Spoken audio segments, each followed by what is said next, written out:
Эгоизм бұл дұрыс па, бұрыс па? Көп адамдар ойлайды, эгоист ол өте жаман адам. Эгоизм ол жаман адамға тән қасиет деп. Осы сұрақты бүгін сіздермен бірге қарастыратын боламыз. Видео басталмас бұрын, достар, комментарийға жазыңыздар. Эгоизм сіз үшін ол дұрыс нәрсе ме, әлде бұрыс нәрсе ме? Ал бастаймыз. Ең алдымен эгоизм жайында сөйлеспес бұрын, біз лидерство жайында сөйлесейік. Лидер дегеніміз кім? Тағы да бір сұрақ комментарийға жазып өтсеңіздер. Лидер дегеніміз кім? Видеоны паузаға қойыңыздар, комментарийға лидер дегеніміз кім? Сұраққа жауап беріңіздер. Қызық болады, кімнің жауабы қандай екен? Ал мен өз жауабымды бастаймын. Лидер дегеніміз ең алдымен өзінің өміріне өзі жауапкершілік алатын адам. Өзінің өміріне. Бұл не деген сөз? Ең алдымен өзі ақша таба бастайды.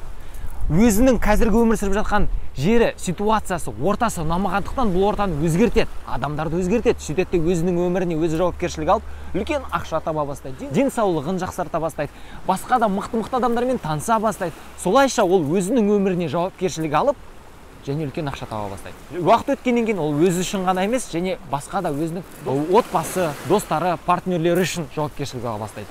Уақыт өте келе ол орта одан сайын өседі. Ауыл, мемлекет, әлем, яғни мысалға қарайтын болсақ, Билл Гейтс, Джефф Безос сияқты мықты адамдар әлемдік деңгейде өздеріне жауапкершілік алатын адамдар. Мысалға жағына Илон Маскты айтатын болсақ, Илон Маскты айтатын достар, маған конкурент керек, тезірек мықты болып өсіңіздер және менімен бірге жарысыңыздар дейді. Өйткені ол әлемдік деңгейде космосқа ұшам деген мақсаттар қойып жатыр. Бұның барлығын мен не үшін айтып жатырмын? Өйткені ол адамдар ең алдымен өздерінің өміріне жауапкершілік алады, ортасына жауапкершілік алады және барған сайын жауапкершіліктерін үлкейте бастайды. Жауапкершілік өскен сайын бізде табысымыз өсетін болады. Енді қараңыздар, біз эгоизмден бастағанбыз. Ең алдымен біз өзімізге жауапкершілік алған кезде біз өзімізді ойлау керекпіз.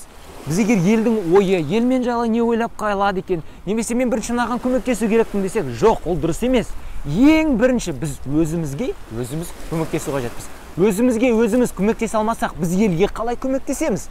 Сол себепті ең алдымен өзімізге көмектесеміз, өзімізді табысқа шығарамыз. Содан кейін жауапкершілікті үлкейте береміз. Менің ойымша, бұндай эгоизм әрине дұрыс. Сол эгоизмнің арқасында сіз керісінше елді, әлемді өзгерте алатын, жақсы жаққа өзгерте алатын жағдайда боласыз. Яғни эгоизм ол лидерге тән қасиет. Мысалға, жай ғана бір соғысты алатын болсақ, бұрынғы замандарда соғыста, мысалға хандар, патшалар соғысқа бара жатқан кезде ең алдыңғы қатарда бола ма? Жоқ. Хандар, патшалар, олар тақта отырады, немесе артта бақылайды.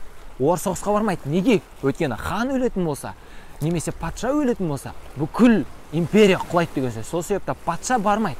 Патша мысалға бір жаңа тамақ тауып алатын болса, оны өзі жемейді. Жанындағы адамдар жібереді, жеп көрсін дейді. Өйткені бір хан өлетін болса, бір патша өлетін болса, бүкіл әлем өледі.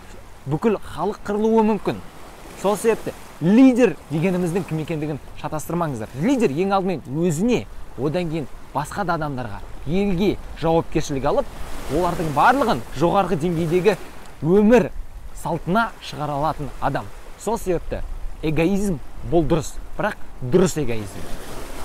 Достар, менің ойыммен сіздердің ойларыңыз сәйкес келді ме? Осы жерде видеоны паузаға қойып, комментарий жазсаңыздар. Әрине, видео ұнаса, лайк қоюды ұмытпаңыздар. Жақын арада тағы да кереметтей видеолар болады. Видеоларды жіберіп алмас үшін менің YouTube каналыма подписка және мынау қоңыраулы қоюды ұмытпаңыздар. Сіздермен бірге болған бүгін мен Мақсат Тілеухан, жетістік алаңында кездескенше.